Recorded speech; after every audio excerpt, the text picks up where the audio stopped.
You're listening to the Gambling Gauchos, part of the Stake in the Plains Content Network, and the Dave Campbell's Republic of Football podcast feed. Just a couple of casino caballeros talking Texas Tech, betting on the Big 12 and beyond. Now, here's Kyle Jacobson and Rob Bro, live from the Cardinal Sports Center studio.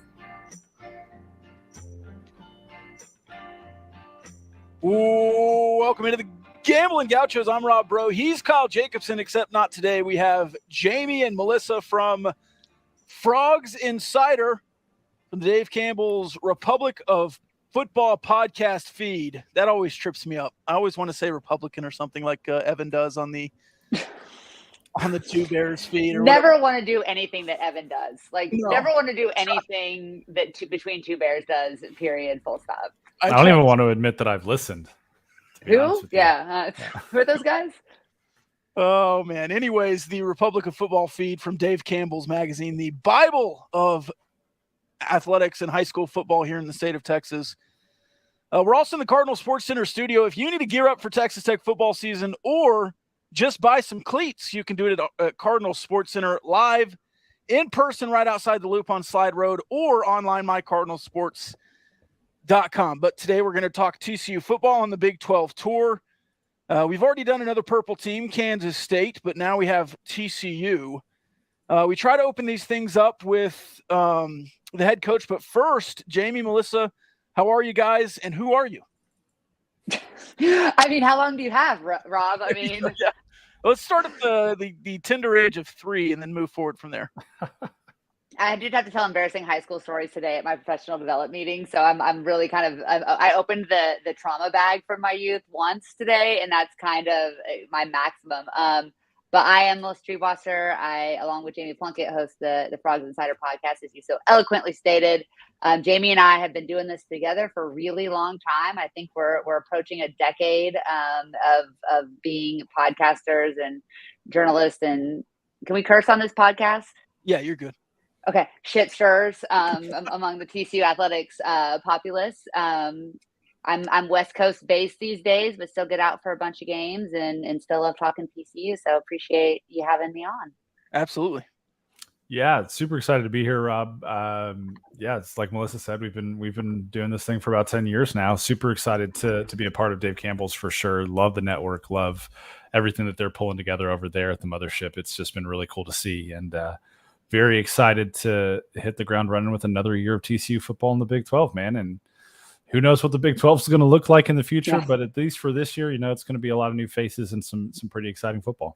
The bigger 12, if you will. Yeah, there you go. I wonder if they do rename the Big 12. I don't want them to. I like that brand recognition, even though it's only since 1996. But you still have the Big 8 history and the Southwest Conference history that's tied up in the Big 12, and it's been around. Even if it's 16 to 20 teams, I still like the Big 12 name. I think we should just show up the SEC and just call it that it just means more conference, and just really just go right to it. Yeah. Just the more teams from the very top. Yeah. It means a little bit more to us conference. Yeah. At some point, Brett Yormark might or have earned himself the naming rights to the conference, right? Like it's just the Daddy Yormark conference or something. Mm-hmm, so mm-hmm. We'll see. I mean, just for keeping it alive, frankly. Honestly. Oh, man. They'll probably do something stupid like name it the Bowlesby Conference. He's got an award. That's good enough. He's got an award. Yeah. We gave him an award. We gave him his flowers. We good. All right. Let's get into TCU football. Sonny Dykes, long historic ties to not only Texas Tech, but Texas football, on the cover of Dave Campbell's magazine.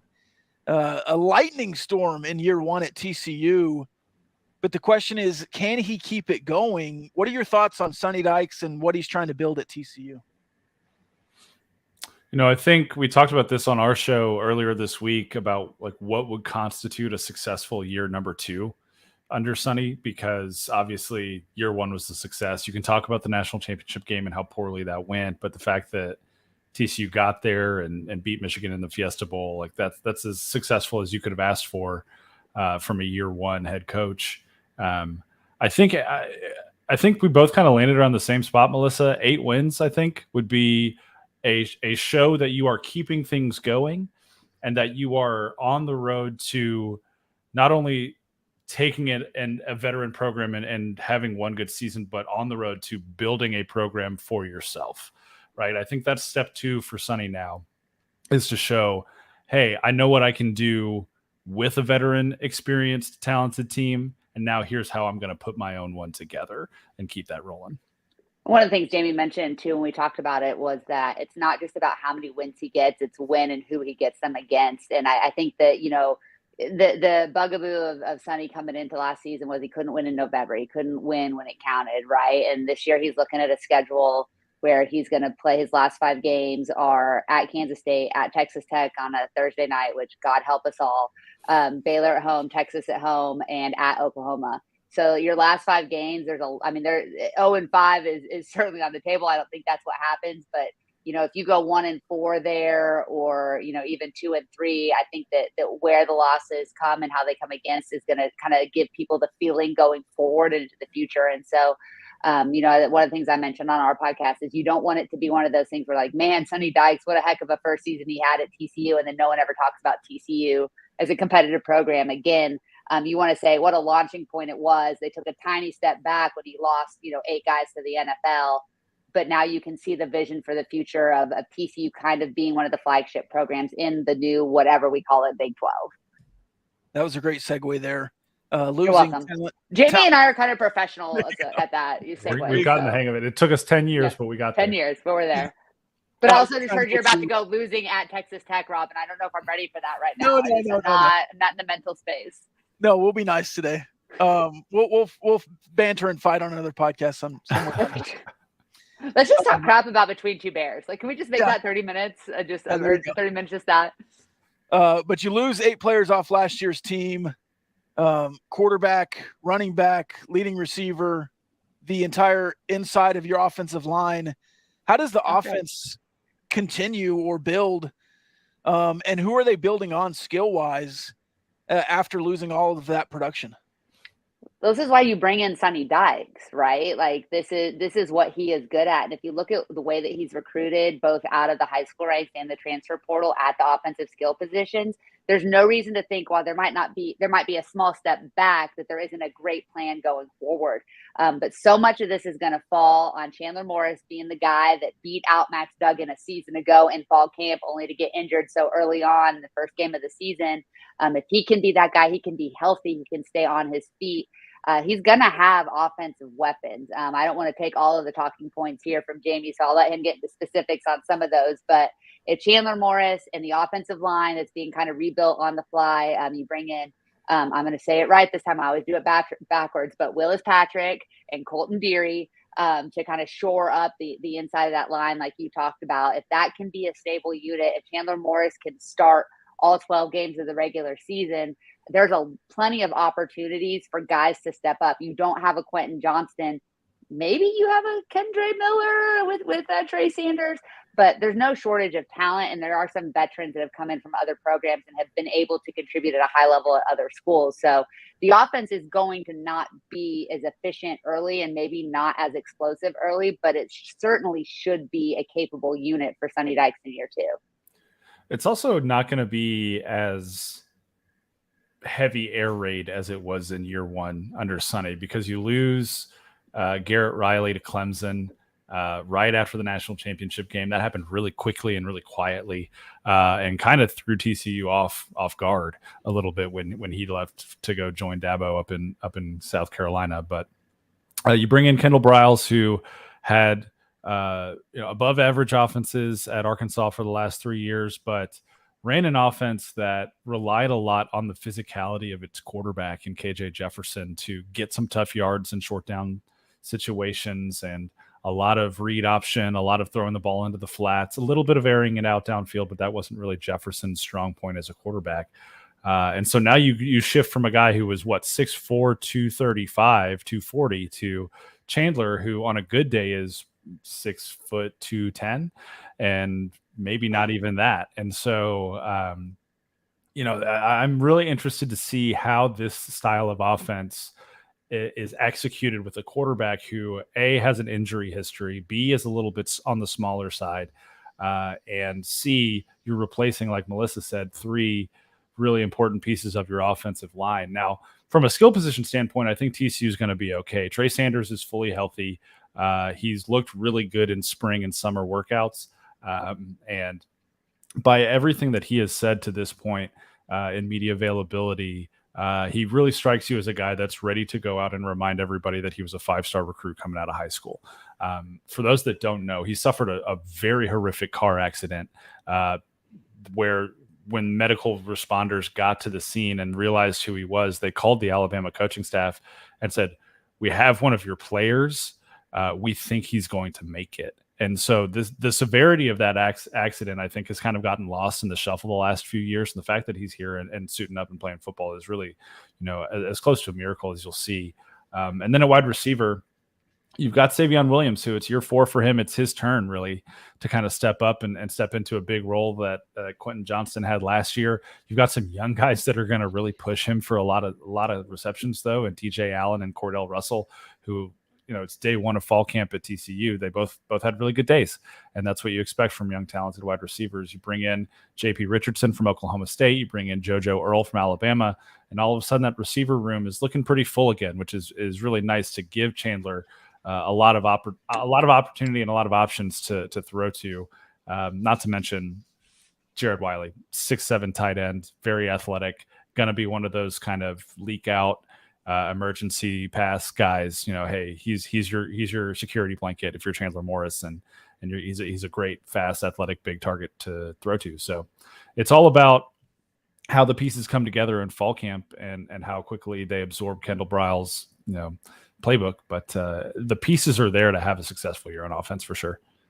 You mentioned Kendall Briles' playbook. Is that going to be Baylor Kendall Briles, Houston Kendall Briles, FAU Kendall Briles, or Arkansas Kendall Briles? Because seemingly every stop he's made, he's had different wrinkles, and that could speak to maybe him being a good offensive coordinator and doing what he has roster-wise, or maybe a growth to where he just is what he is now that he did it at Arkansas.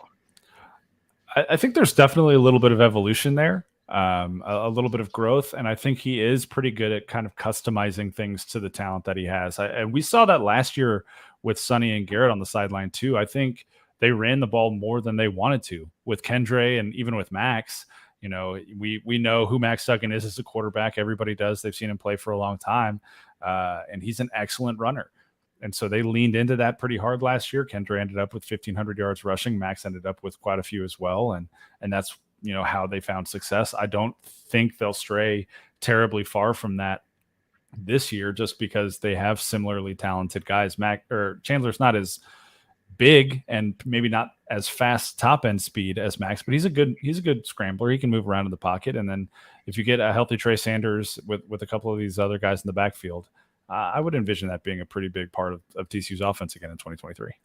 Yeah, you're not going to run Chandler Morris, into the guts of the line like you can at KJ Jefferson, obviously, because they are different players. But I think that's one of the things that I think people are excited about is Kendall Briles' ability to kind of put square pegs in square holes and round pegs in round holes, and that's something that Sonny Dykes has been able to consistently do throughout his career as well.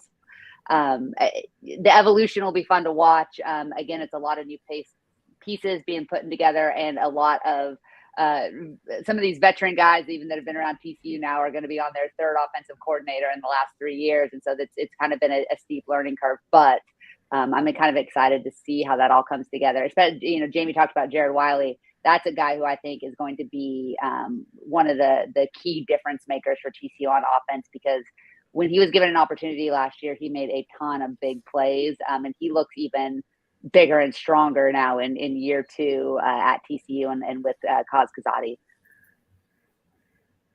Back to the offensive line. You mentioned it earlier, but lots of transfers there. Did they get older? Are they old enough? Are they experienced enough? Those are the questions kind of going around.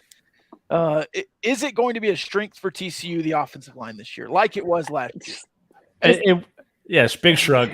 It definitely won't be the same kind of strength it was last year, right? Because this year, and just starting with the center position, you're losing a sixth-year senior in Alana Lee, who had been in Garrett Riley's offense for a couple of years because he transferred over from SMU. And he really helped translate for the rest of the offensive line what Garrett Riley and what AJ Ricker, the offensive line coach, were expecting from them. So that was a huge asset to have in year one. You also had an all-conference, all-American left guard in Steve Avila, who got drafted. You had another fifth-year senior in Wes Harris, who managed to stay healthy. And now you're replacing those guys with Willis Patrick, who's a good guard, but he's, played at Jackson State last year. We'll see how he can translate to Power 5 football. And Colton Deary, who started 10 games at center for Maryland last year, but is only entering his sophomore season. So there's a lot less experience just from those two guys, hardly any P5 experience. And so the questions are, I think, reasonable to ask. And I wonder if it's maybe an opportunity for these guys to develop over time. And we might even see the playbook change over the course of the season based on how much confidence the coaching staff has in the offensive line further down the road. Yeah, they said all the right things at Big 12 Media Day. I think, Sonny Dykes said you want to be H10 deep on the offensive line, and we're close. The problem is, I don't know if the top end is this top end is a year ago. TCU started the same 5 guys every single game a season ago. And that, we all know following college football that it takes a little bit of luck for that to happen because injuries are so common along the offensive line. So consistency is going to be the key. If those guys can play together, if they can practice together healthy throughout fall camp, the talent on paper looks like it's there. Willis Patrick is one of the largest human beings that has been on that campus right now. It's a big dude. And so it's gonna make or break a lot of the season offensively. But it certainly looks like they should at least be competitive in that regard and not slow down TCU's offensive output. I don't know how much difference they can make positively, but they shouldn't make things too much worse. Or let's stay in the trenches and flip to the defensive side of the football. Any standouts or returners, new faces on that defensive line that we should be worried about? I mean, the name to know is Dominic Williams. Yeah. He started every game last year at nose tackle for TCU. He was 17 years old until the Kansas State game. So he's a young dude. He came in from day one as a true freshman and earned the nose tackle job, and he's going to be that again this year. Around him, honestly, this is probably the lightest room on the team. It's the one that has the most question marks outside of the offensive line because you also lost both of your starting defensive ends off of last year's team. So I would look for Caleb Fox to probably get a lot of playing time. And then a couple more freshmen. Marcus Steele, another nose tackle from DFW area, is probably going to see a lot of run. And Zach Chapman, a defensive end, is probably going to see a lot of run as well. He came into camp this fall, and he's already 6'5", 260. So he's a big dude. And, outside of him, I would say Paul Oyewale and Michael Abukun Okeode are probably the other two guys that you're going to hear a lot of along the defensive line. I let Jamie go first on that one because I didn't want to have to say those last two last names myself. Pronunciation there. Yeah, he's a professional. I spent all summer just saying them to myself in the mirror. So yeah. Still kind I of think I'm most interested to see where Joe Gillespie generates a pass rush from because there's so much inexperience and so many unknowns on this defensive front. They struggled kind of early on and getting sacks, getting to the quarterback, but kind of came alive. I think it was during the Texas Tech game where all of a sudden the dam kind of opened and started seeing guys in the backfield more a year ago. I think we'll see some creative blitzes. I think we're all kind of hoping that this is the year that they kind of allow the linebackers to, because there's some depth at linebacker position. There's a lot of athleticism there. Maybe that Marcel Brooks can get back to kind of being the pin your ears back and go get the quarterback guy that he was at LSU. And maybe you have to get creative in where that pass rush comes from because that defensive line is going to be a work in progress for a good long while. Yeah, Texas Tech's offensive line fixed a lot of pass rushing last year. Yeah, thank you. Appreciate it. It's nice, generous. Especially in that second half with Tyler Shuck coming into the game. That's tough. That's tough, buddy. Great. Yeah. Now I'm just having flashbacks. Linebackers, the rest of the front seven. You return some DBs, but you also go out and get some DBs in the transfer portal. How does the back of that defense look for TCU? That secondary has a chance to be the best in the Big 12. I don't think that's an overstatement. I don't think that's hyperbolic whatsoever. When you look at all of you lose the Thorpe winner, right? So the Thorpe Award winner. So you lose Travius Hodges Tomlinson. That's a huge loss. But Josh Newton comes back. Bud Clark comes back. Mark Perry comes back. You had so much depth in that secondary that you were able to move players to linebacker and Nnamdi Obiezar so there's some flexibility. There's a ton of experience. There's depth. I mean, you can go too deep with guys that have played significant snaps at TCU at their position, and then you go to JUCO ranks to kind of fill in the cornerback position as you get a transfer. So Avery Helm out of Florida is a big, rangy corner. I know Jamie loves to talk about how much size we have now on the outside, how much we've been recruiting those. We're used to a world where Gary Patterson only signed cornerbacks that were below 6 foot. So all of a sudden now we're going after these 6'2", 6'3", and 6'4" guys. There's a lot to be excited about because they can do so many different things well. So, I mean, you've got coverage, you've got ability to blitz, you've got size, and you have a ton of speed. Plus you have the electricity. I mean, Bud Clark, we saw him with that pick six that he had in the Fiesta Bowl. He's one of those guys that he is the heartbeat of that team, not just defensively, but you can tell the offensive guys really feed off of him as well. So having that experience, having that electricity and that playmaking on the back end makes us such a dangerous unit, and one that's going to be not only one of the better ones in the country, but one of the more fun ones to watch as well. Yeah, I think Melissa nailed it. I mean, this is probably my favorite unit on the team right now. A bunch of really intelligent guys, a lot of leadership in this unit. And I think that when you are developing a defensive line like TCU is right now this season with a lot of youth, a lot of talent, but a lot of youth, a lot of inexperience, nothing helps that more than a veteran secondary who you can trust a little bit longer in coverage, trust to do a little bit more creative stuff to allow that defensive line some time to grow up and learn and eventually, when you start playing Texas Tech, get to the quarterback a little bit more. I think the offensive line may be a little bit better for Texas Tech too, but I will. Can't be worse. So I am looking forward to that Thursday night game. Yeah, it can't be worse. Well, we said that a lot about the defense of Texas Tech over the years, and it always seemed to be. Look, there's no such thing. There's no such thing as rock bottom, man. There's no such thing. It can always get worse. Football. Speaking of looking at the schedule, you mentioned the last 5 games, the first 7 here, but mostly I wanted to talk about the non-con rematch with future Big 12 foe Colorado. You start at Colorado or in Colorado starts in Fort Worth. In Fort Worth. Mm-hmm. And then the non-con. Looking at the non-con, do you think it's a good non-con, or would you like to see a little bit of a different approach? I think it's fine. I think it's kind of the standard approach right now in college football. You have a P5 opponent that you can kind of consider a benchmark kind of game, see where you are. You have an FCS opponent that you pay to come in and kick the crap out of and help fund their program.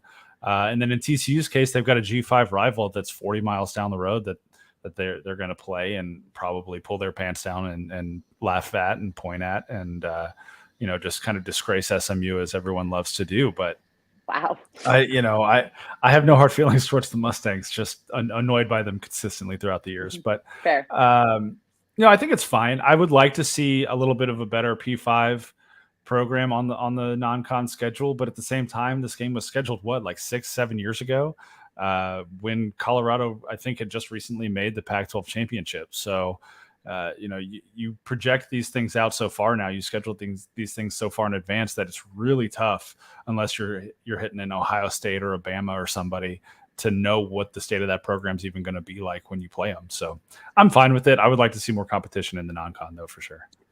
I mean, I'm at the stage of my life now where I want to play schools that like in home and homes that I want to go visit. And so to me, I don't care if Colorado's good or not. Like going to Boulder last year was awesome. Like what a great place to hang out with friends and watch a football game. We've got Stanford for now on the non-conference schedule next year as the opening weekend. Like I'm fired up about that because that means people come out my direction, playing in North Carolina against UNC down the line. Like that's kind of what I mean, maybe if you're one of those group of 5 teams, you need those big marquee matchups, or if you have an opportunity to play one of those one-offs that's going to infuse your program with money or get you some national attention. But TCU's in a really good spot right now. you don't have to take a big swing. I don't think if you're the Horned Frogs, I think as long as you're playing at least one Power 5 team a year in the non-conference, you're playing 9 conference games. The Big 12 is going to be pretty balanced for the next few years. You're not going to have those kind of heavy hitters maybe on top, but you're going to be playing really good teams up and down your schedule. I don't know that you need to go out and try too hard if you're in TCU's position. If you're a team that's kind of trying to be on the rise and get yourself some notoriety, like I could see why maybe a Texas Tech or, Baylor trying to kind of get back in that spotlight.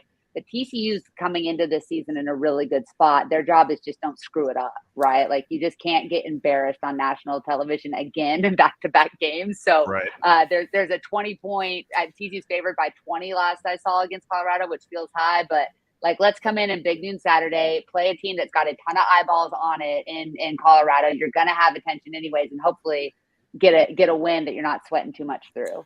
But I don't know. Like I'm fine with the Colorado game, obviously, and I do think TCU is going to handle that game pretty easily. But at the same time, right? Like Tech gets to get hyped for Oregon to come to town this year. Yeah. Right, and like that's going to be. But Oregon to me isn't that much different than Colorado. I mean, they're a better program right now, but it's not. I don't know that. Like I'm thinking like blue blood, Alabama, Georgia. I don't necessarily want to play one of those for a while. Well, I mean, every time TCU got to play one of those, they eventually moved the home and home to Jerry World, so we didn't even get that game at home anyways, right? That happened with LSU and Ohio State, so yeah. But whatever. All right, so we are a gambling podcast, so I do have one gambling question for you. We might have multiple gambling questions depending on how we go from here, but TCU at 7.5, the total there. You said 8 wins would signify a successful season earlier, so you're right there on the cusp. Do they get to that 8 wins, or would you take under that 7.5 win total heading into the season? I'd take the over. I think if you look at the first 7 games on the calendar, it's not unreasonable to think that TCU would be 6-1 or 7-0 going into that game against Kansas State up in Manhattan.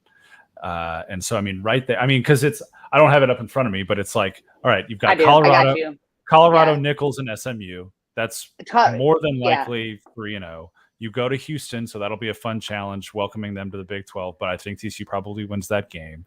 You've got Iowa State, West Virginia, right? I mean, so some of the lower end teams in the conference coming up then, and then all of a sudden you've got some really good momentum going too. You've probably figured some things out. Some roles have been settled up. As long as people stay healthy, I really do think this will be at least an 8-win TCU team this year. I don't think it's unreasonable. Obviously, the back half of the schedule is really tough. You have all of your big in-state rivals coming down late, but you also get a pretty good bye week there at the end of October to maybe rest up and get some guys healed up and right before that final stretch. So I think the schedule plays out pretty favorably for TCU this year, especially when you consider the position groups they're trying to grow up, the new coach coming in, when the bye week happens, all of that stuff seems to be breaking in TCU's favor this year.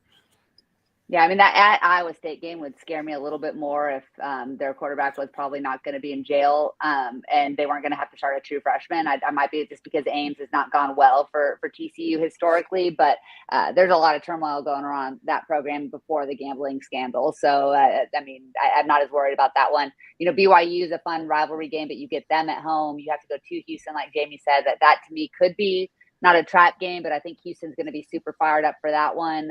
So it's going to be tough. But yeah, I mean, there aren't a whole lot there's nobody that TC is going to be overlooking in the easier part of their schedule. And we know down that 5-game stretch, they'll be amped up for every single one of those last 5. So I think the over is a perfectly reasonable thing. Now they may finish at 8 wins, but I think clearing 8 is a definitely a clearable hurdle for TCU in year 2 under Sonny Dykes. You mentioned Hunter Decker's in jail. I want to get you guys' opinion. We talk about it all the time in different respects here on the podcast, the Gambling Gauchos. We do try to find a gambling slant in some things, but if a TCU player was on Bovada, because you can't bet on DraftKings or FanDuel or one of those services in Texas, but if they were caught on Bovada betting college football but not TCU outside the Big 12, let's say even, should there be repercussions, or is it only illegal if you bet on your own team? I know what the rules are, but what are your thoughts on that? I don't care. I don't care what they do. Student athletes, I'm about to get on a soapbox. Student athletes have been underpaid for ever, and they are still in the era of NIL pretty underpaid for the amount of value that they provide their universities. So if they're able by, throwing $100 on the under on Iowa State's win total this year, they can go for it. I don't care. I do not care. Now, if you're collaborating with buddies at other universities to say, hey, we're gonna, pick the other team to cover or pick us to not cover today or whatever, then yeah, maybe there's there's a little bit of collusion and there's an issue there. But if they're just throwing down $5 to $10 on another school to win a game, I do not care about that at all. Here's my issue with gambling is that college football, professional football, all the people that cover the sport are willing to get in bed with gambling money, right? That you've got them sponsoring them, they're playing their commercials during the games. So how can you expect 18, and then someone who's a high school teacher, so I'm familiar with the lack of discernment sometimes in this age range. But how can you expect 18 to 22-year-olds? How can you sit there and say, we will take this money, we will partner with these organizations, we will be sponsored by DraftKings, we will do all these things, but you don't get to do it. We're telling you it's completely fine because we're cashing the checks. But if you start to do it now, all of a sudden it's wrong. You can't, have in one hand that this is an acceptable thing, and then the other hand say, but not for you.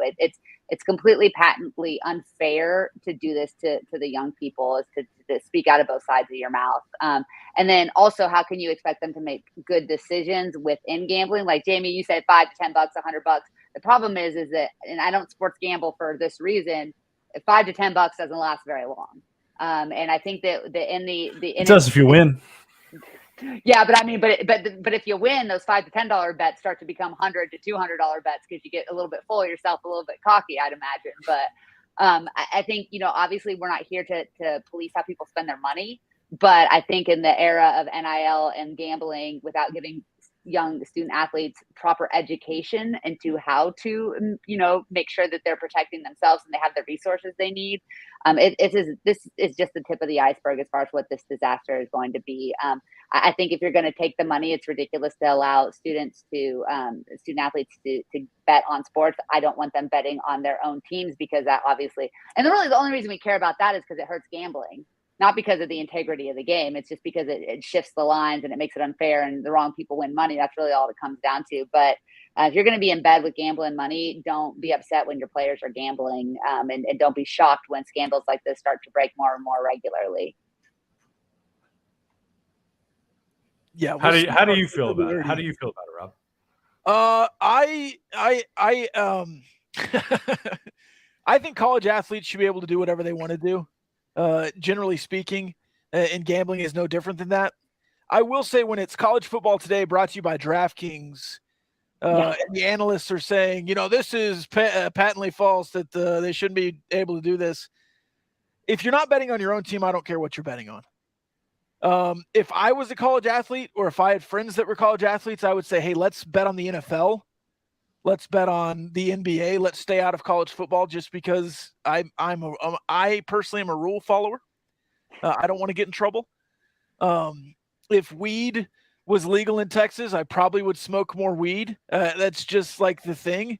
Like if it was readily available, right? But it's illegal here, so I stay away. At least that's what you're telling the authorities in this podcast. Absolutely. I don't have any on me right now. But I will say this, with Hunter Deckers, he had 360 bets for $2,700. That's an average of $7 a bet. That guy was not out trying to change his life betting on Iowa State events. Out of the 360 bets, there were 20 bets that were on Iowa State events. One was on Iowa State football when he was a redshirt freshman and didn't play in the game. So, there has to be levels to it. It can't be a blanket punishment. Now, if a guy's Pete Rose in it and has a whole folder of bets he did on his own team and the coach is doing it as well, that's a different thing, but there has to be levels. Now, the Iowa basketball player who bet like $36,000, maybe he should be in trouble. Maybe that guy And he was doing an alias. He knew he was wrong. Maybe that guy's in trouble, but otherwise, Hunter Deckers, I don't really see it. Now, here's my question about this Hunter Deckers. And again, like, I have not had a chance to really dig into this story today, but like, his parents were like disguising him or something so that he could make these bets. I saw something like that. Like, I think Lord have mercy. I think that was another Iowa player who he said up his mom's name. Yeah. Is Deckers also, we should note that the Deckers issue is a little bit different just because he has some charges around tampering that have been filed against him as well now. So he realized that he messed up and then tried to backtrack, cover his tracks a little bit. And that, I think, is more than anything what he's getting in trouble for right now. But again, I agree with you, Rob. I think that if these kids there's so much on these kids, there's so many expectations and there's so many things around them that they see everyone else making money on, that all of a sudden they're getting hand slapped and saying, "No, you can't do that though. You're not allowed to." The sport wouldn't exist without them. The gambling scene would not exist without these guys and gals. So I say go for it. I want to ask you guys one more question. Realignment is everywhere, but from TCU's perspective, would you rather go bigger as a conference, 14, 16 teams, or keep it at 12? I kind of flip-flop on this, depending on who the 16 would be. But let's say it's the truck stop conference that almost got built last year with the four corner schools. Is that good for TCU, or would you prefer a smaller conference where you can kind of control what's happening and you know you're going to be near the top of it? I mean, I'm really going to miss the 10-team conference when it comes to the basketball round robin. I loved playing everybody every year. I loved knowing we were going to get to play everybody every year, especially in basketball. Those home and homes it's so much fun to really see those rivalries development. And on a larger scale, I mean, I hate that realignment is ruining regional rivalries. That's what makes the sport so great. I think that's why we all get so invested in it. And as that starts to go away, not necessarily in whatever the Big 12 is going to be, but some of these other conferences, I think it long term could really be a negative for college football as a whole. If I'm looking at based on what is happening today and what's going forward, if we do get the Arizona State, Utah, whatever, right? I think you have to, if you can go get 3 Power 5 schools to get to 16, I think you do it. I think it makes the most sense long term. You're trying to look at not just the health of the conference today, but the health of the conference, in 2030 or going forward. And if you get those 3 schools and add that to Colorado, and you look at what the Big 10 and the SEC are doing, and they're going to cannibalize the rest of the Pac-12 and the ACC ultimately, now you're looking at putting yourself in a power position alongside those other 2 conferences where maybe you're not at their level in their eyes, but you're not that far behind. And so you're going to be set going forward. So look, they're going to keep expanding. They're going to keep eating other conferences alive. They're going to take the cash grabs while they can. I mean, that's just the way that the things are signed up now. So if it's eat or be eaten, then Brett Yormark is going to keep eating. I think that's what we've seen. And I think that's what you have to do at this spot is just grow until everything settles down for 10 years and changes again. All right. I know this is live right now, right? Yes. When does this post on Spotify and stuff? You throw it up early in the morning? Thursday morning. Yes. Okay. So it could change by then. Yeah, it could change by then. That's a good point. It's going to be 16. It's going to be 16. Arizona State and Utah are coming over. That as soon as the Big Ten threw their hat back in the ring, that's what was going to happen. And so I'm fine with that. I personally love getting to play Utah again.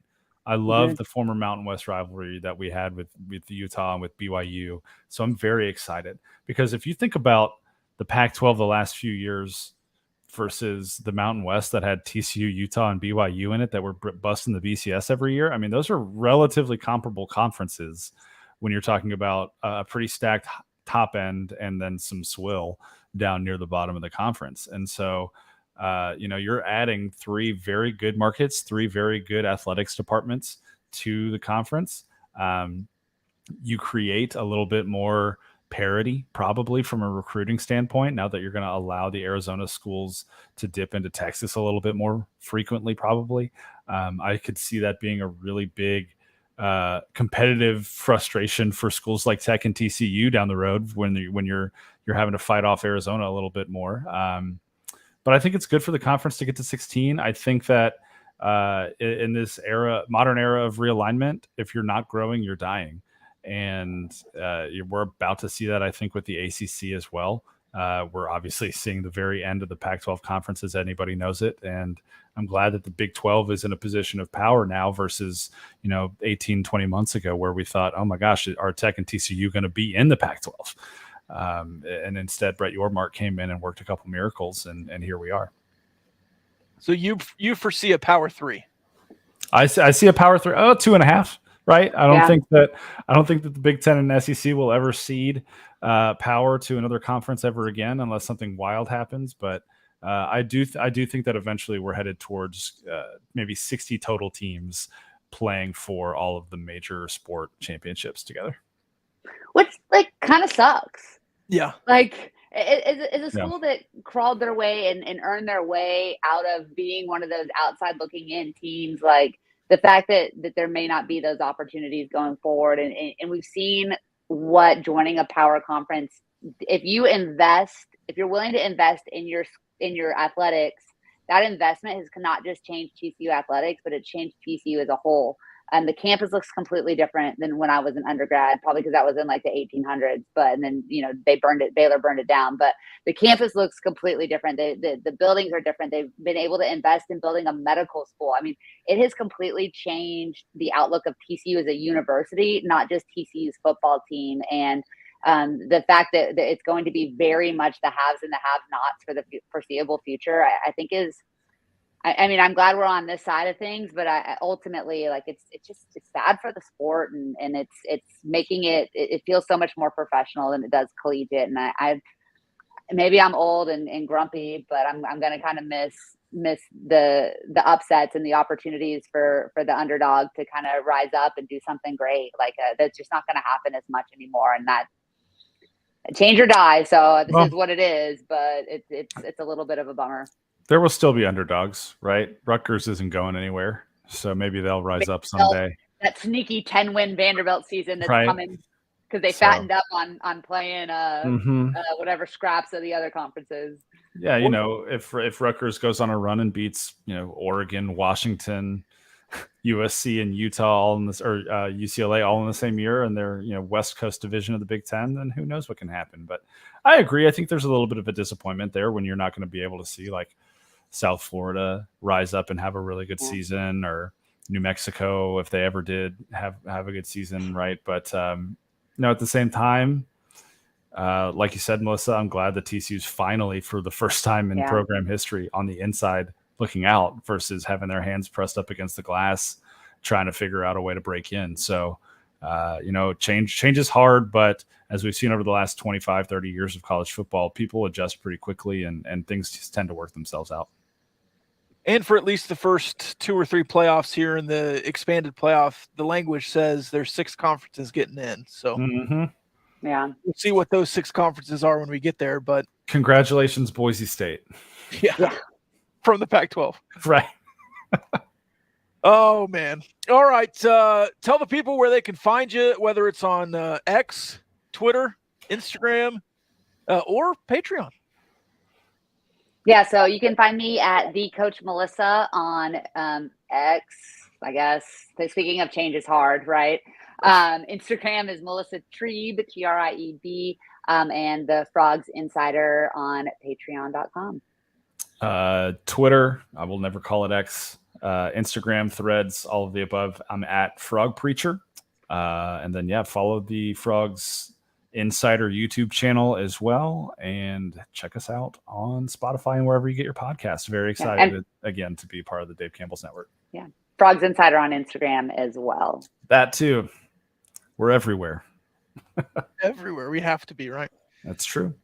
All right, thanks for joining us. That was the TCU edition of the Big 12 Tour here in the Gambling Gauchos. We'll have some kind of mailbag eventually this week. But I think we'll end the episode here. Maybe. We might be back with some ad reads. We'll see. We'll see what happens. But this first edition here with the TCU folks from Frogs Insider is done now. Thanks for joining us. Tell Kyle not to be scared next time. I'll be sure to tell Kyle. He'll come back with a vengeance, I'm sure. He's probably Thanks, working Rob. up his stats to put on Twitter about the Pac-12 tomorrow. Very excited. Perfect. Very excited for that. All right. See you guys. Thanks, Rob. Thanks, Rob.